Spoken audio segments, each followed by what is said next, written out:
정부가 서울 집값 폭등을 막기 위해 다시 토지거래 허가구역 재지정에 나섰습니다. 35일 만에 정책을 뒤집은 오세훈 서울시장은 고개를 숙였는데요.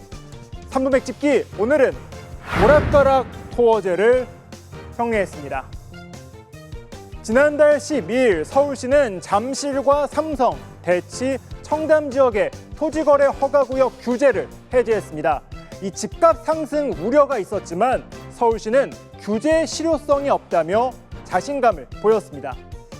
매물에 대한 잠김이라든지 주민에 대한 생활 불편들이 상당히 많고 실질적인 가격에 대한 그 규제 효과는 한 2년 내지 3년 정도가 되면 상당 부분 사라진다라고 하는. 그런데 우려는 한 달 만에 현실이 됐습니다. 서울 집값은 강남 3구를 중심으로 들썩였는데요. 이 규제가 풀린 지역의 아파트 거래량은 72% 급증했고 평균 매매가도 약 1억 원 올랐습니다. 강남권 집값 상승에 주변 지역도 덩달아 들썩이면서 규제 해제가 사실상 집값 상승에 불쏘시개 역할을 했다는 지적이 이어졌습니다.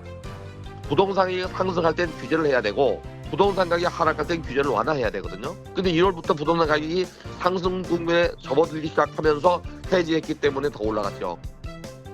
상황이 심각해지자 최상목 권한대행까지 나서서 집값 상승을 막겠다고 밝혔는데요. 오세훈 시장은 규제 해제 35일 만에 다시 토지거래 허가구역을 재지정하며 고개를 숙였습니다.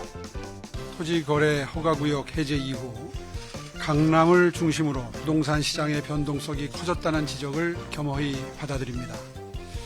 이로 인해서 심려를 끼쳐드린 점 시민 여러분들께 송구스럽게 생각합니다.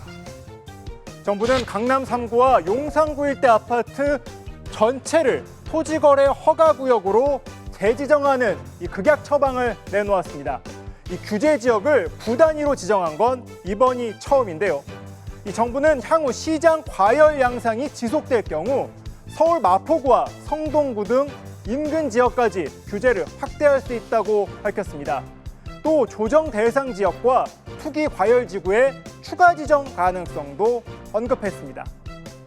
현재의 주택 가격 상승세가 더욱 심화되거나 다른 지역으로 추가 확산될 경우 현재 강남 3구와 용산구에 지정되어 있는 조정 대상 지역 및 투기 과열 지구를 확대 지정하는 방안도 적극 검토하겠습니다.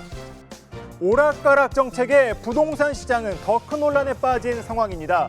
정책 신뢰도를 잃어버린 것이 무엇보다 치명적이란 평가가 나오는데요. 고삐 풀린 집값이 뒤늦은 수습으로 잡힐지 지켜봐야겠습니다. 지금까지 3분 액집기였습니다.